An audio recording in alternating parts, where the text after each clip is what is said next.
kami po yung magpapatuloy, no turning back sa paglilingkod sa iyo, Panginoon. Lord, empower us, ang bawat isa sa amin. Buksan na po aming pong mga pantinig. Nang sa ganun po, Panginoon, malaya namin tanggapin ang iyong salita. Lord, we allow correction.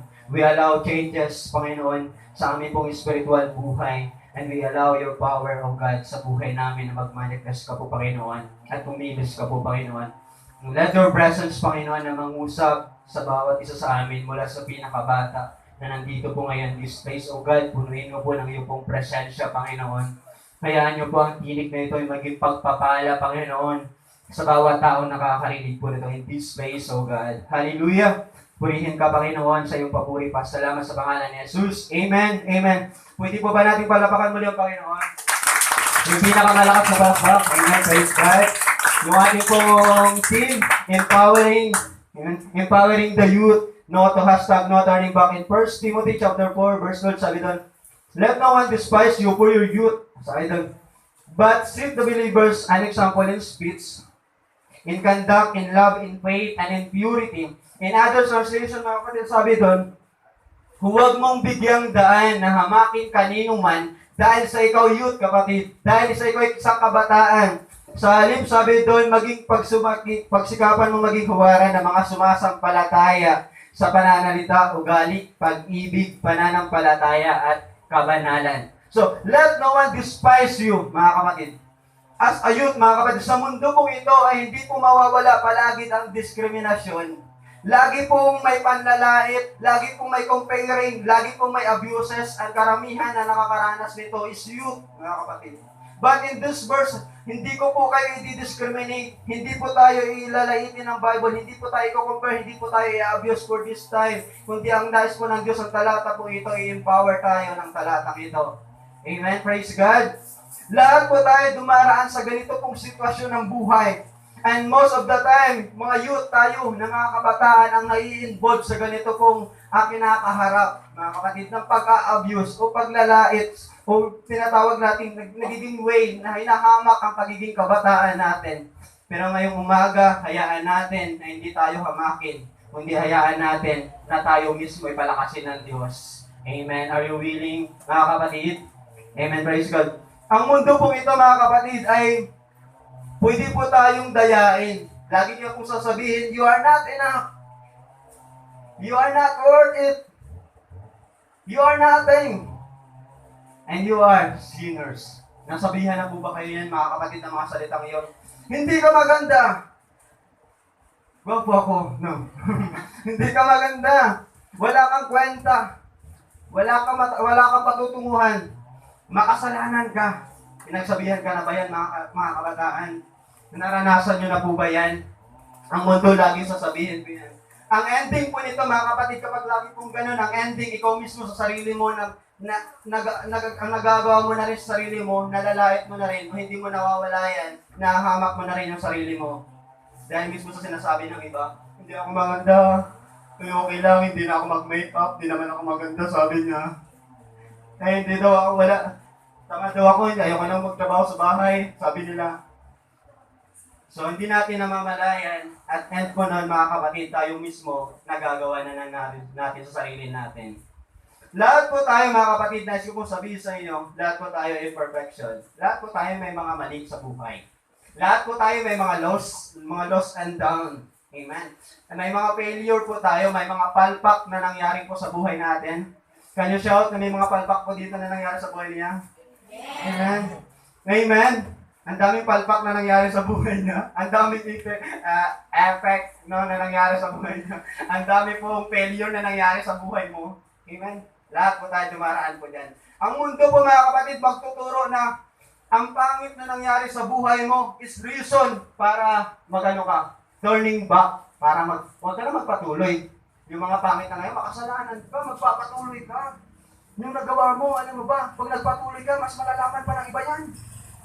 At kapag nalaman nila, paano na tayo? Paano na pamilya natin ang mga inakten? Ano ba alam?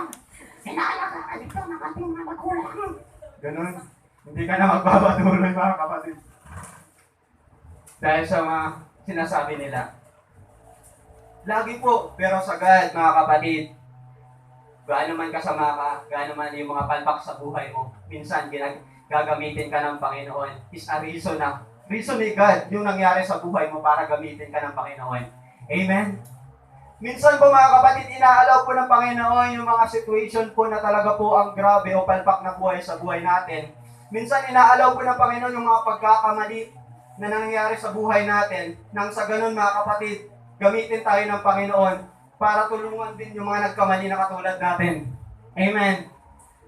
Ibig sabihin yung mga pagsubok na nangyari sa buhay natin, trahedya na nangyari sa buhay natin, minsan kaparaanan po ng Diyos na para abutin din natin yung iba na nakaranas ng tulad natin.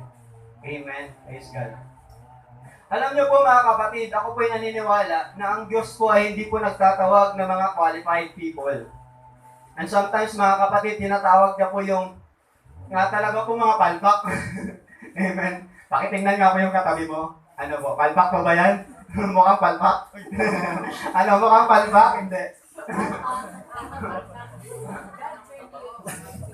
May palpak po ba?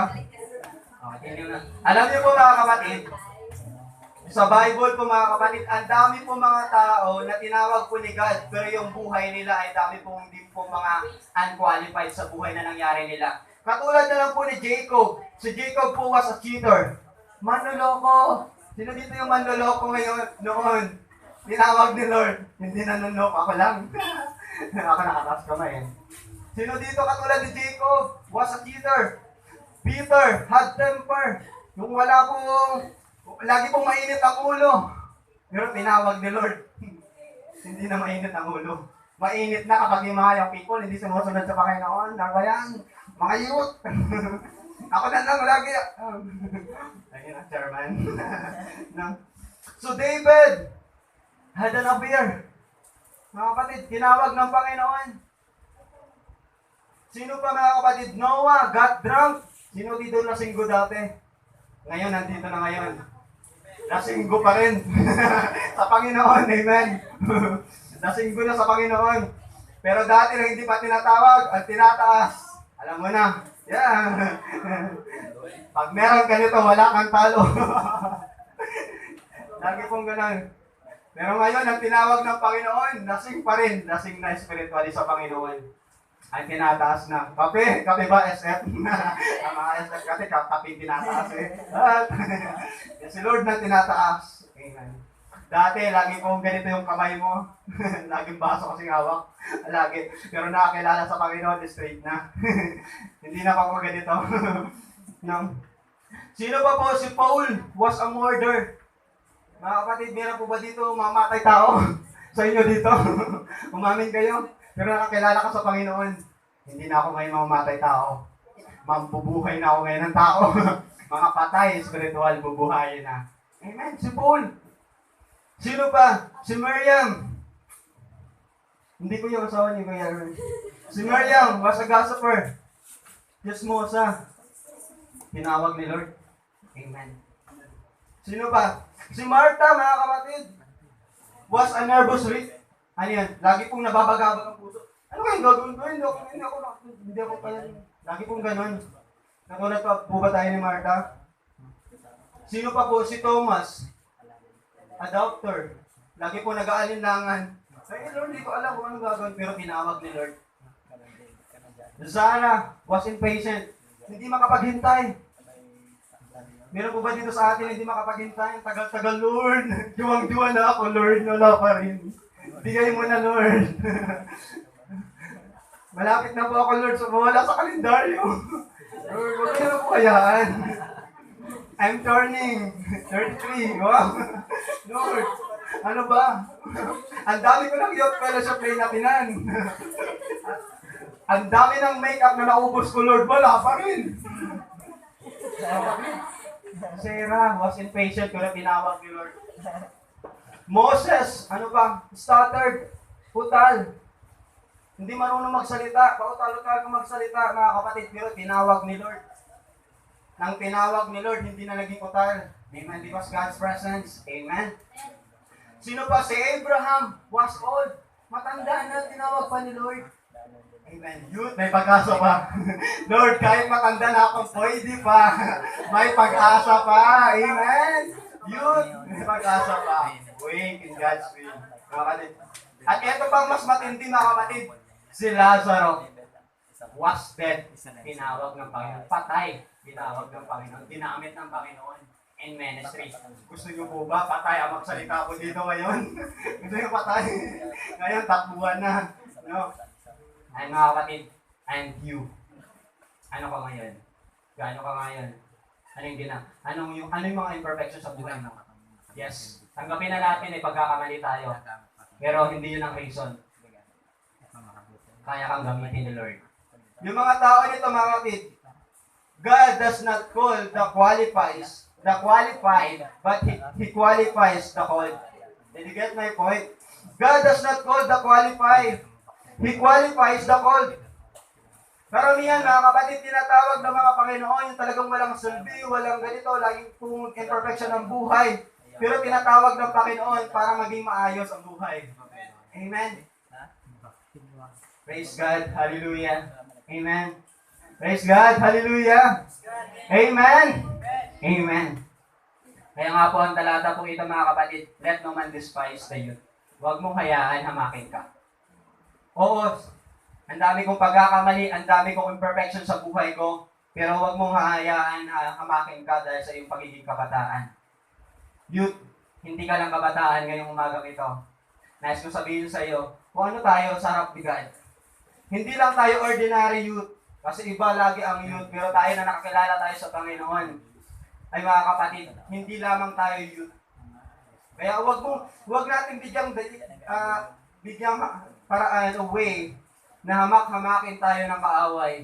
Unang mundo, lalaitin tayo dahil ganito yung past natin, ganito yung nangyari sa pamilya mo, ganito ka ngayon, hindi ka na makakabago, hindi ka magiging maayos ang buhay mo. No, mga kapatid, lying and deception from the devil yan. Hindi yan mula sa Diyos. Dahil ang mula sa Diyos, nadapa ka man, kaya mo bumangon. May lost and down ka man, kaya mo magtagumpay. Natigil ka man sa pag-aaral mo, kaya mo pa rin magtapos ng pag-aaral. Nalugi man yung negosyo mo, kaya pa rin i-grow niya ni Lord. Amen? Bumangit ka man, kaya ka pagandahin ni Lord. Amen. Kaya kang pagwapuhin ni Lord. Amen. Amen. Praise God. Hallelujah. Hallelujah. Amen. God wants you to stand in His faith. In your faith, mga kapatid. He wants you to use for His glory. Gusto ng Diyos na gamitin ka sa Kanya pong ubasan. And ikaw yun. Pwede po ba pakisabi sa katabi mo, ikaw yun. Tintihinan mo, mga kapatid. Kasi parang nakatulog na yan. Ikaw yun. Ikaw yun. At pakisabi na rin, wag ako. Ikaw yun. Mga kapatid. No, ikaw yung gagamitin ng Panginoon.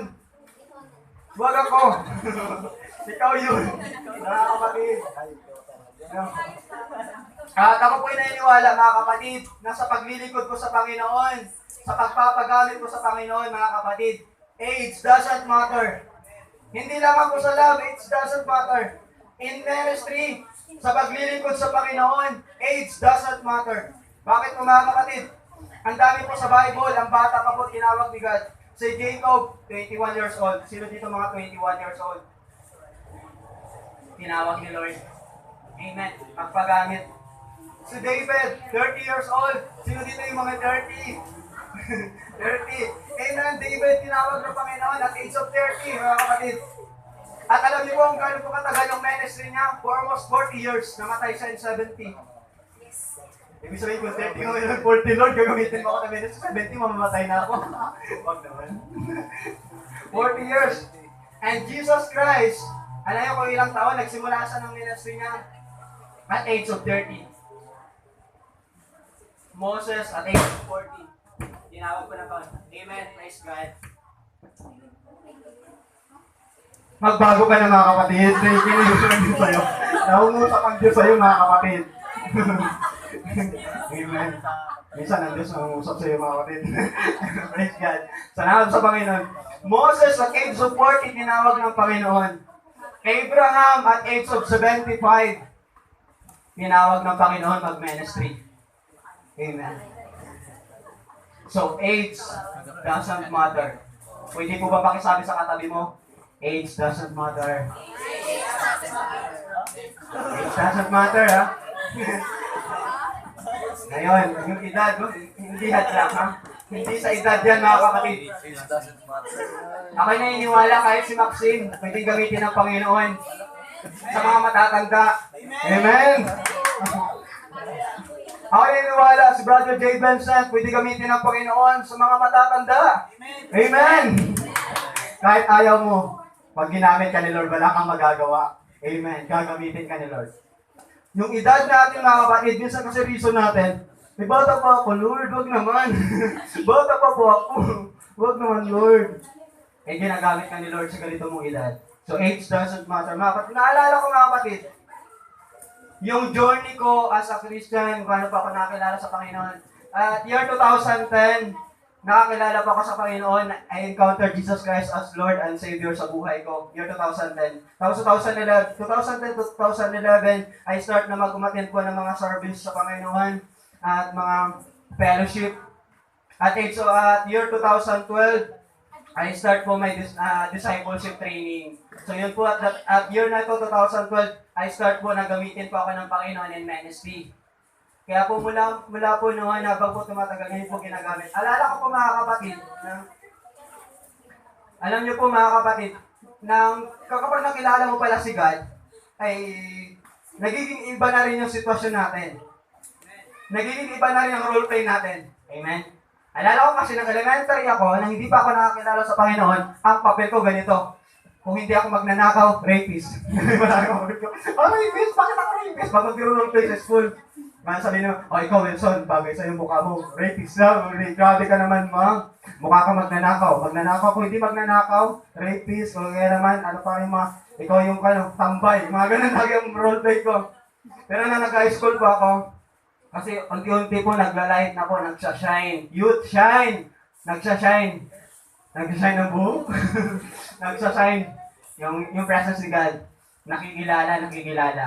Nag-iiba ng roleplay. Kaya po na nakilala ko pa Panginoon, ang roleplay ko na po hanggang second year ng high school ako, ang roleplay ko na hindi na mamamatay, hindi na makukulang, hindi na mga ganon.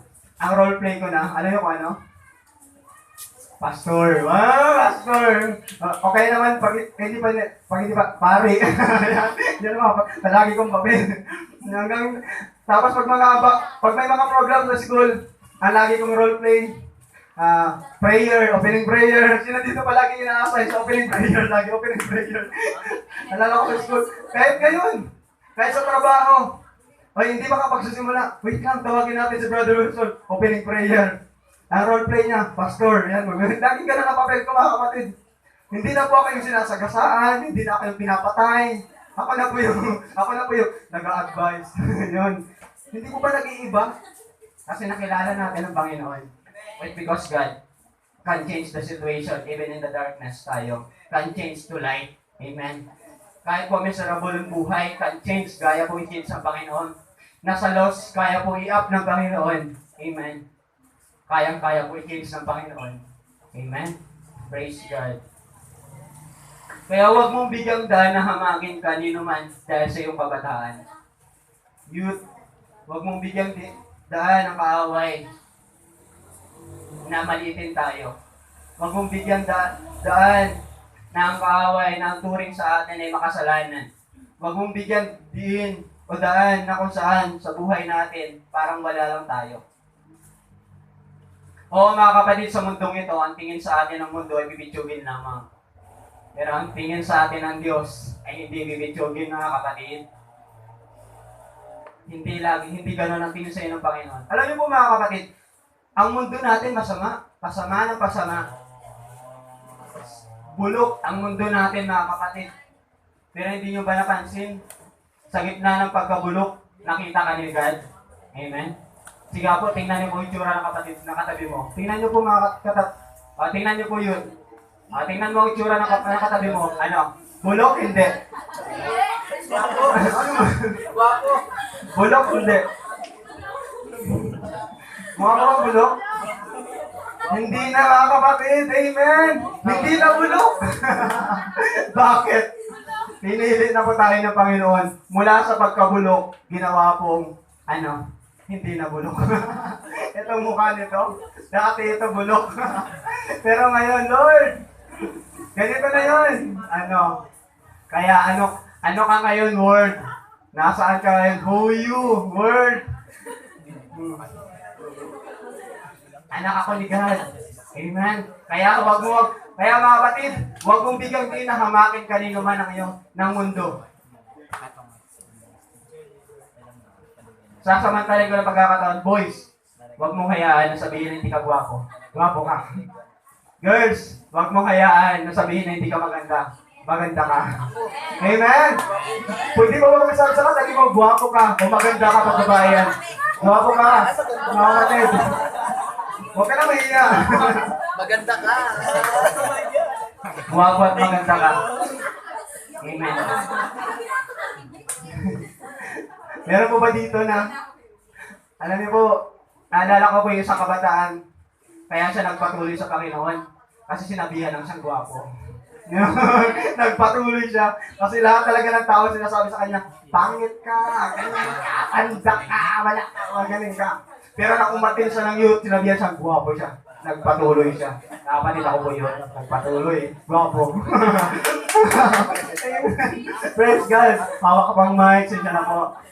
Ayan. So praise God. No?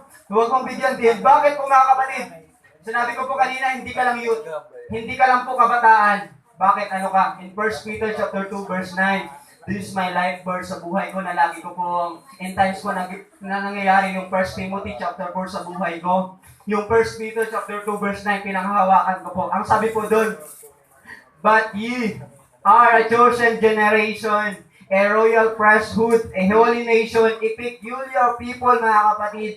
Sabi doon, datapwat kayo isang lahing hinirang, isang bansang nakatalaga sa Diyos, mga sacerdote ng hari, isang bansang nakatalaga sa Diyos. Pinili kayo ng Diyos upang maging Kanya at maghayag ng kahangahangang gawa niya. Siya rin ang tumawag sa inyo mula sa kadiliman tungo sa kagilag-gilalas na kalimanagan. In other translation, mga kapatid, ano sabi doon? But you are chosen race. Ang sabi, the royal priesthood, a holy nation, people for His own position. Mark my word, for His own position, mga kapatid, that you may proclaim the excellences of Him who called you out of darkness into His marvelous light. Mga kapatid, hindi ka lang youth, dahil una, chosen ka. You are a chosen generation. Can you shout, we are chosen generation? We are chosen generation. Yan ang bumang sigaw natin. Pag nandiyan na pa mga kaaway, we are chosen generation! Come on, church! We are chosen generation, church! Go, church! Go! Matatalo tayo niyan, mga kapatid. Mga youth. Pag nagkaroon na po ng labanan, come on, chosen generation! Attack! Ganun po ba yan? Talo pa tayo ng Mobile Legend. Anyway, husband kayo. Di ba ako nagdadala? No. So, chosen generation po tayo. Pinili ka ng Diyos. Hindi ka lang youth, I am a chosen. Ibig sabihin, kapag ka pinili, mga kapatid, kapag nagpipili tayo, nagpipili po ba tayo ng hindi maganda? Siyempre, lagi pinipili. Sino dito yung pipili ng damit? Pipiliin lang yung mumurahin? Siyempre, mas pipiliin natin. Yung talagang may dating. Di po ba?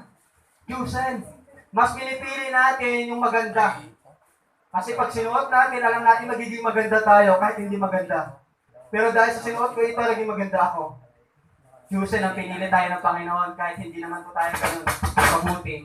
Pero nang pinili tayo ng Panginoon, naging mabuti tayo. We are chosen generation. Pangalawa, we are royal priesthood. Alam niyo pag the word royal.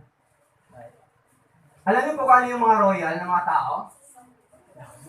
Nakakita na po ba kayo ng mga royal na tao? Hindi ba? Nakakita na kayo ng mga royal na tao? Hindi ba? Gusto niyo po makakita? Ano kayo mga kapatid? Gusto niyo makakita ng royal? Mga royal priesthood? Mga kapatid, gusto niyo makakita? Amen. Kung di na nag-amen. Gusto niyo makakita? Tingnan yung katabi mo. Amen. Royal priesthood yan mga kapatid. Yayamanin. Yan. Mayaman. Yan. Yan ang mga mukha ng mga royal priesthood, mga kapatid. Yan ang tunay na mukha ng mayaman. Ang katabi mo, mga kapatid.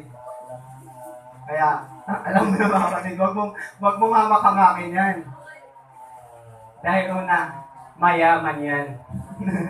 Mayaman, amen. Mayaman sa Panginoon. Amen. And a holy nation.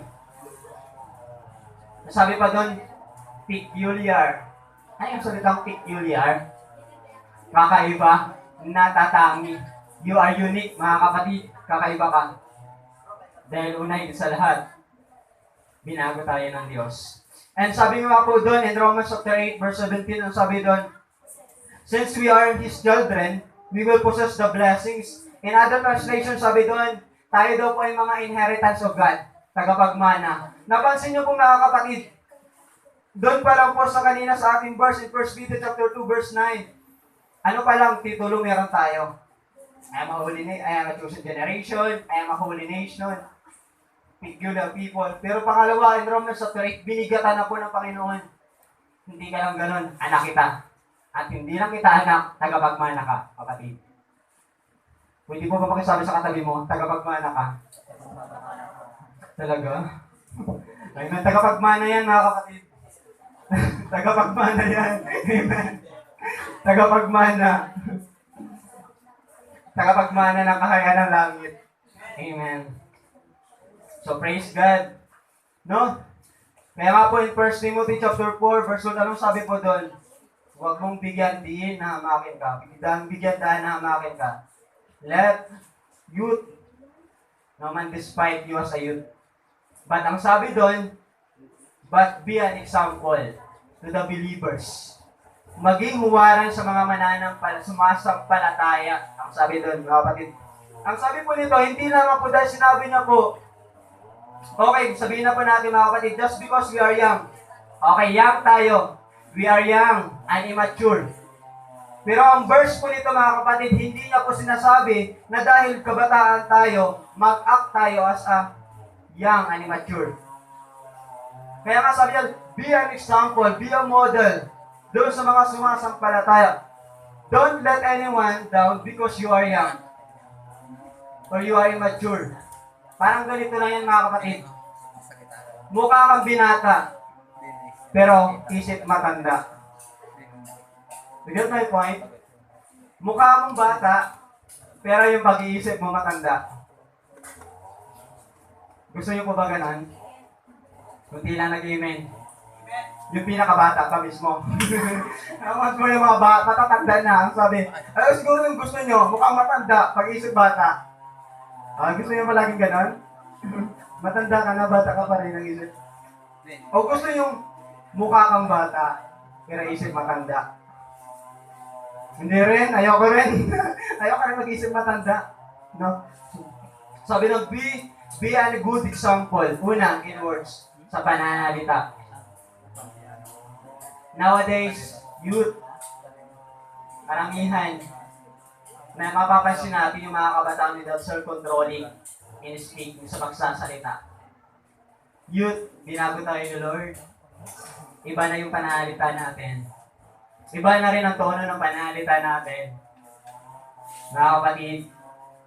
Kaya nga po ang sabi niya doon ng Ephesians chapter 5 verse 4, gayon din ang karumihan, sabi doon, ang hangal na pagsasalita ay alisin daw natin. Ang sabi doon, don't use dirty or foolish. Ang sabi po ng Bible, youth, iba tayo. Iba yung way ng pagsasalita natin. Dahil ang way ng pagsasalita ng Kristiyano, hindi sa way ng katulad ng mundo. Amen. Pwede pa kasabi sa katabi, magbago ka. Amen. In mga ngaral chapter 5 verse 6, sabi doon, huwag mong pabayaang magkasala ka dahil sa iyong pananalita. Sabi doon, huwag mong bigyan daan na hamakin ka o magkasala tayo dahil lang mismo mga kapatid sa ating po pagsasalita. So be a good example mga kapatid sa ating po pagsasalita. Paano po ba tayo manalita mga kapatid? Paano po ba tayo magbigay ng advice? Paano po ba yung way na pakikitungo natin? Kapag ka nagagalit na rin po tayo. Pag may pressure na ba, nagpe-pressure na rin tayo. Pag malakas ba yung force ng pagsasalita ng isa, malakas na rin po tayo. Youth, be an example. Kabataan tayo. We are immature, pero ang sabi ni Paul, do not, live like an immature. Magkaroon daw tayo ng matured na pagsasalita. In Colossians chapter 4, verse 6, sabi doon, ang inyong pananalitay naway laging may biyaya. Eto, ang pagsasalita ng Kristiyano, laging blessings. Lagi pong may blessings. Amen? Bakit po? Bakit ko po sinasabi kung lagi pong may blessings? Kasi powerful ang ating pong pagsasalita. Amen? Kasi yung salita natin, mga kapatid, it's filtered by presence of God. Amen? Ang pagsasalita natin is powerful. Ayan po, gaano po kahalaga. Kaya nating mag-down ng isang tao, kaya nating mag-up. Pero tayo sa Christian, hindi tayo nag-down. Tayo nag-up. Amen. Nag-up tayo, ina-up natin in the presence of God. Dinadala natin sa Panginoon. Hindi natin dinidiscourage, ini-encourage natin sila, mga kapatid, youth. Come on. Kaya nga, sabi doon, ano pa, sabi doon, not only in speaking, not only in words, ang sabi pa po doon. Saan pa mga kapatid?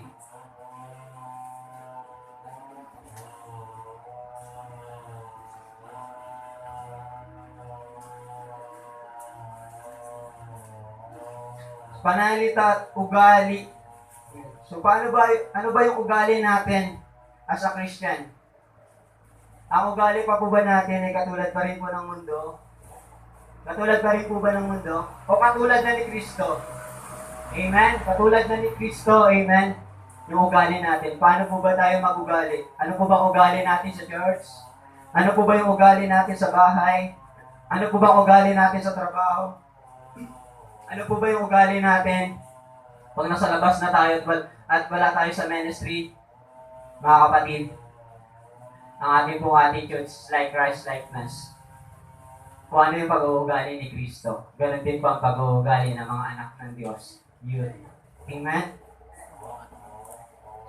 Pag-uugali, pag-ibig. Paano tayo magmahal? Kung dati makasarili siguro tayo, pero ngayon na nakilala natin ang Panginoon, ay hindi na po tayo makasarili. Amen. At ang love po na yan, mga kapatid, ay hindi po tulad ng love ng mundo. It's love from God. Kaya nga po, sabi doon in 1 Corinthians chapter 14, verse 1, sabi doon ni Paul, pakamitihin daw natin yung pag-ibig. At yung pag-ibig na ito, hindi yung pag-ibig na katulad sa mundo. Amen? This love is not prior, mga kapatid, ng tinuturo ng mundo. No? At ang love po nito, mga kapatid, is not expecting in give, mga kapatid, ng return. Dahil ako po naniniwala, na kapag tayo po nagmamahal, when we love without force someone in anything in return. Amen? Ang Kristiyano, ang kabataan, pag nagmamahal, hindi naghahanap ng kapalit. Talaga ba, Brother Wilson? Paano yun? Mahal ko lang siya, ako hindi niya mahal. Ganun mga kabataan. Ako na lang palagi nagmamahal.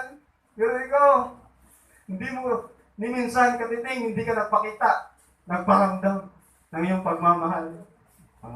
Yun, mga ganun. Ako na lang. Alalahanin mo lang. Sabi nga ni Natoy, mahal na mahal ka.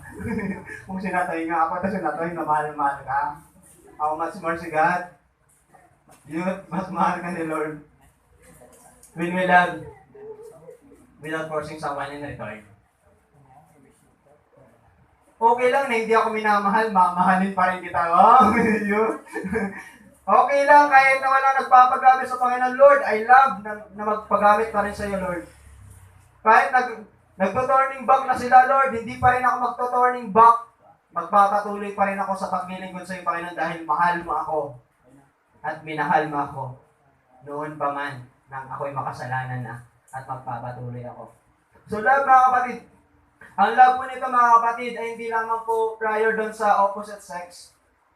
Actually, mga kapatid, remember, in the Garden of Eden, mahata po tayo ni God, bago po nagkaroon po, last option niya po palagi, create niya po si Eden, saka si Eve. Lagi pong last, yung opposite sex na love na yan, minsan kasi sa panahon natin ngayon, pag sinabing love, ang lagi po naiisip is from the opposite sex.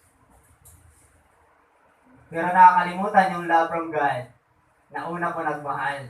At yun po ang pinakamahalaga sa buhay. Amen. At ako po naniniwala, when you find the true love of God, ang Diyos po mismo ang gagawa dun sa love na yan na hinihingi mo sa Panginoon. Amen? Ang Diyos mismo ang mag-preserve in God's will, in God's perfect time. Season, mga kapatid. Kung hindi mo pa season ngayon, enjoy mo muna yung singleness na season mo sa Panginoon.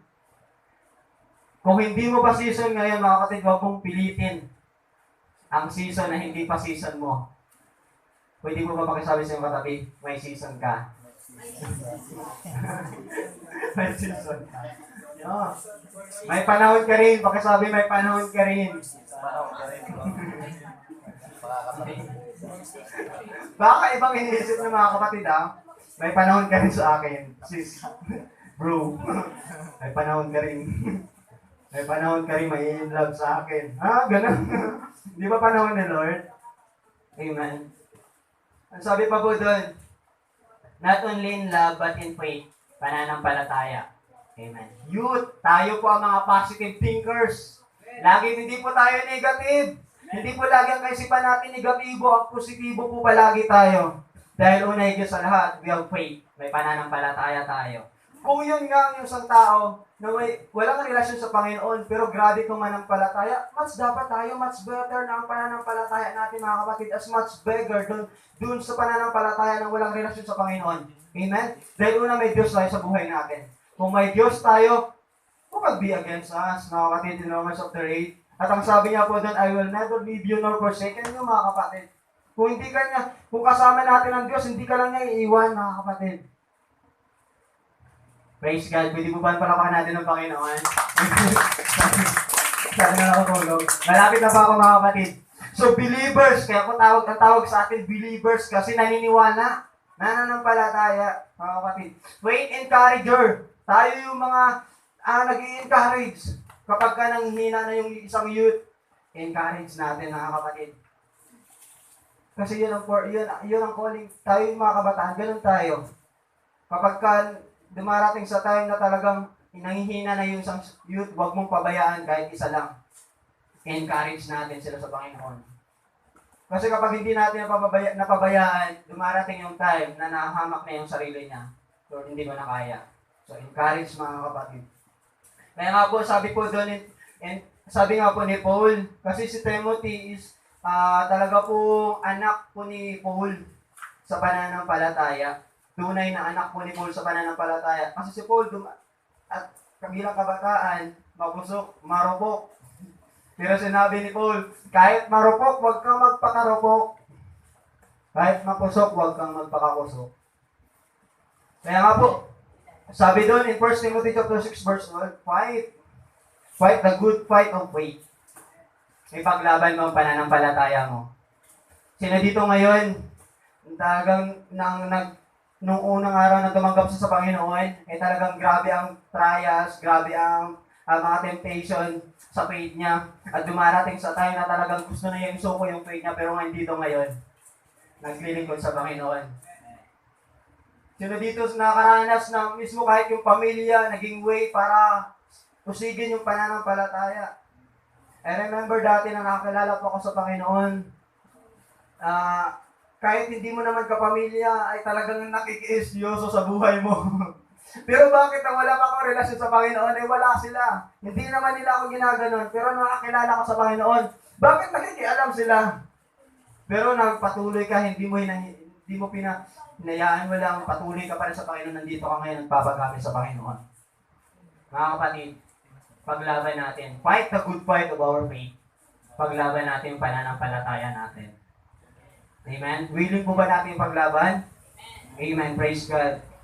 And conversation, sa pag-uugali, gaano po ba tayo maging ugali, mga kapatid? These attitudes ay katulad po ni Christ. Pag-uugali na katulad ni Kristo. Kung nakikilala natin si Kristo, nang wala pa tayong relasyon sa Panginoon, ang ugali natin ganito, makasarili, lagi ugali natin, lagi pong ganito, pero nakilala natin ang Panginoon, hindi na natin ugali ang ganon. But there are times na bumabalik but rebuke. Hindi ko na ugali yan. Amen? Amen. Ugali ko na ngayon ganito, mapagbigay. Kung ugali mo ganun, rebuke pag dumarating, hindi ko na ugali yan. I have an attitude like Christ likeness. Amen. In charity, in love mga kapatid, and in purity, ang sabi doon, in love mga kapatid, hindi lang sa pananampalataya, hindi lang sa pag-uugali, hindi lang sa pagsasalita, but in purity, kalinisan. We are holy. Sabi nga po doon sa 1 Peter chapter 2 verse 9, we are a holy nation. Mga kapatid, ang mundo laging sasabihin sa'yo, masama ka, ganito ka noon, lagi kang ganyan. Pero mga kapatid, pinatawad ka na ni God, wala na yon, erase. Oo, nagkasala ka noon, pero pinatawad ka na ni God. Hindi na yung dahilan. Hindi na yung ang reason. Amen. Ang reason na ngayon, pinatawad ako ng Panginoon, kaya mag-no turn back ako, magpapatuloy ako sa pagpiling ko sa Panginoon. We are purified because of the blood of Jesus Christ, our Lord Jesus Christ. So, mga kapatid, youth, let us not discriminate our purity. Huwag mong bigantiin na hamakin yung pagiging purity natin. Amen. Dahil ang pagiging purity natin, hindi dahil sa kagawa natin, kagawa nito ng Diyos. At hindi pwedeng hamak-hamakin ang ginawa ng Diyos sa buhay mo, sa buhay ko. Dahil sino pwedeng humamak? Wala. Diyos mismo ang gumawa nito sa buhay ko. Kaya mga kapatid, youth, sa panahon natin ngayon, minsan, as a youth, grabe ang impact ng kabataan, grabe ang panglalahit ng kabataan na kapag hindi ka as a Christian, grabe ang temptation, grabe ang trials na nangyayari sa buhay natin. Pero huwag mo hayaan na hamakin tayo dahil dito, mga kapatid. Kaya nga po, ang sabi po ni God, God says you are worth it. You are accepted. You are forgiven. And you are loved of God. Amen. Amen. Pwede po ba natin sabihin sa Panginoon, I am worth it. I am accepted. I am forgiven. And I am loved of God. Amen. Parang hindi nyo naman tanggap, I am worth it. I am accepted. Tanggap mo na ako. Pero hindi ako natanggap. Okay lang. Kahit hindi ka natanggap, tanggap ka ni Lord. Lord, hindi ako malaga. Malaga ka, mga kapatid. Minsan tayo, minsan ganun eh. Bilang tao, no? Pangit ako. Pangit talaga ako, Lord. Tinignan sa salamin, pangit talaga ako, Lord. Pangit talaga ako, Lord. Maganda ka nga, mga kapatid. You are beautiful. Masabi kanina ng special number? Beautiful. Ano yun? Brother Vince, beautiful. You are beautiful. Sabi ko, Brother Vince. No, maganda ka, mga kapatid. You are worth it. Amen. Pwede po ba natin muling palapakan si God? Praise God, hallelujah. At ngayong umaga, bago pa ako mag-end,